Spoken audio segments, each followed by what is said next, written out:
नमस्कार, एक बार फिर से स्वागत करती हूँ आपका मेरे चैनल शैलजा टीचर्स पे। तो आज का हमारा टॉपिक है, पोयम है मनुष्यता, जो मैथिली शरण गुप्त जी ने लिखा है। इस कविता के माध्यम से उन्होंने ये बताने समझाने की कोशिश की है कि हमें जो है सिर्फ खुद के लिए नहीं, सबके लिए जीना चाहिए। हमारे काम में ऐसा होना चाहिए कि स्वार्थ भी हो और परमार्थ भी हो, स्वार्थ कम परमार्थ ज्यादा। तो देखिए, यहाँ पे वो करुणा, दया, इन सब बातों की ओर संकेत कर रहे हैं, बता रहे हैं कि सिर्फ अपने लिए चरना, अपने लिए जीना पशुओं का जीवन होता है, लेकिन एक मनुष्य के जीवन में दया, परोपकार, करुणा, सद्भावना ये सब होनी चाहिए। वो ये भी कहते हैं, आगे चलकर पता चलेगा कि अगर हम मदद नहीं करेंगे तो भी मदद करने वाला ऊपर वाला बैठा हुआ है। तो स्टार्ट में वो कहते हैं, विचार लो कि मर्त्य हो, न मृत्यु से डरो कभी, मरो परंतु यो मरो कि याद जो करे सभी। हुई न यो सो मृत्यु तो वृथा मरे वृथा जिए, मरा नहीं वही कि जो जिया न आपके लिए। यही पशु प्रवृत्ति है कि आप ही चरे, वही मनुष्य है कि जो मनुष्य के लिए मरे। तो वो कहते हैं कि हमें ये सोचना चाहिए कि हम मर्त्य प्राणी हैं, अर्थात आज नहीं तो कल मृत्यु निश्चित है और हमारा यहाँ से जाना निश्चित है। तो ऐसे समय में मृत्यु से डर के क्या फायदा है? तो हमें मृत्यु से डरना नहीं है।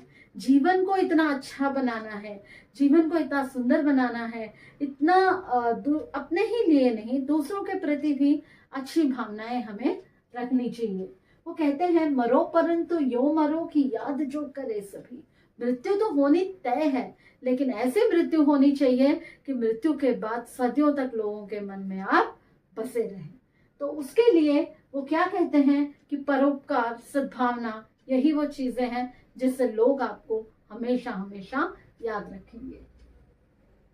वो कहते हैं, हुई न यो सु मृत्यु तो वृथा मरे वृथा जिए।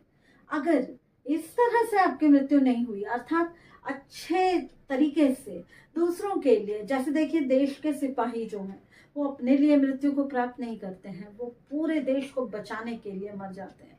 ऐसे समय पे वो अमर हो जाते हैं, हम सब उनका बहुत सम्मान करते हैं। तो वो कहते हैं, मृत्यु जो है वो ऐसी होनी चाहिए कि याद रह जाए, मरा नहीं वही कि जो जिया न आपके लिए। अगर मृत्यु से मृत्यु नहीं हुई तो जीवन भी व्यर्थ और मरना भी व्यर्थ चला जाता है। वो कहते हैं, वही व्यक्ति मरता नहीं है जो खुद से ज्यादा दूसरे के लिए जीता है, क्योंकि लोगों की यादों में वो बसा रह जाता है। यही पशु प्रवृत्ति है कि आप ही चरे।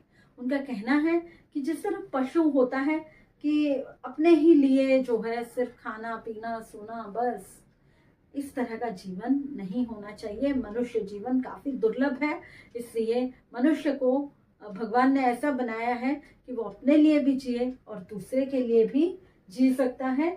यही पशु प्रवृत्ति है कि आप ही चरे, अर्थात वो कहते हैं खुद के लिए सिर्फ जीना, खुद का खाना इकट्ठा करना, खुद के लिए ही सब कुछ करना, ये एक पशु प्रवृत्ति है। वही मनुष्य है कि जो मनुष्य के लिए मरे। अगर आपने मनुष्य जन्म पाया है, अगर आप मनुष्य हैं, तो आपकी मनुष्यता तभी सार्थक होती है जब आप किसी मनुष्य के लिए, अर्थात दूसरों के लिए कुछ कर सके और मनुष्य के लिए ही मर सके। नेक्स्ट देखिए, उसी उदार की कथा सरस्वती बखानती, उसी उदार से धरा कृतार्थ भाव मानती, उसी उदार की सदा सजीव कीर्ति पूजती, तथा उसी उदार को समस्त सृष्टि पूजती। अखंड आत्म भाव जो असीम विश्व में भरे, यही मनुष्य है कि जो मनुष्य के लिए मरे। इसमें कहते हैं माता सरस्वती भी, अर्थात भगवान है, वो विद्या की देवी है सरस्वती माता, वो भी उदारता को ही महत्व देती हैं। अर्थात देवी देवता भी उदारता को, करुणा को, परोपकार को, इन्हीं बातों को महत्व देते हैं। उसी उदार से धरा कृतार्थ भाव मानती।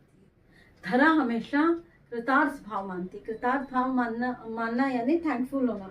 क्यों? क्योंकि उन्हीं ऐसे ही महान उदार लोगों के वजह से धरती पे जीवन सुरक्षित रहता है।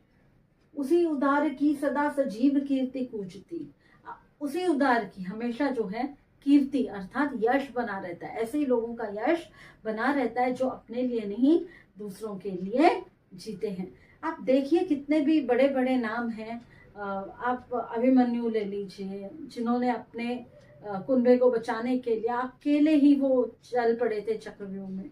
ऐसे बहुत सारे लोग हैं, आगे पैराग्राफ्स में आपको एग्जाम्पल्स के साथ बताया जाएगा। कर्ण थे, जिन्होंने अपनी बात को रखने के लिए पूरा अपने चमड़े के साथ उन्होंने ये अपना जो कवच है वो उतार दिया था। उसी तरह से देखिए वो कहते हैं ऐसे ही लोगों की सृष्टि जो है वो पूजा करती है, ऐसे ही लोग सृष्टि में पूजनीय होते हैं जो खुद से पहले दूसरों के बारे में सोचते हैं। नेक्स्ट, अखंड आत्मभाव जो असीम विश्व में भरे। आत्मभाव भावना ऑफ फ्रेंडशिप, एक दूसरे के साथ रहने की भावना, आत्मीयता की भावना, मनुष्य की आत्मीयता मतलब एक दूसरे के साथ फ्रेंडली टर्म्स, ऐसे आप समझ सकते हैं। नेक्स्ट, अखंड आत्मभाव जो असीम विश्व में भरे, इस पूरे विश्व में जो एक अच्छी भावना भर सके, एक दूसरे के साथ भातृ भावना, जैसे हम कहते हैं ना भ्रातृ भावना, फ्रेंडलीनेस या फिर ब्रदरहुड जिसे आप कह सकते हैं, वो जो स्थापना कर सके वही जो है मनुष्य होता है, क्योंकि वही मनुष्य है जो मनुष्य के लिए मरे।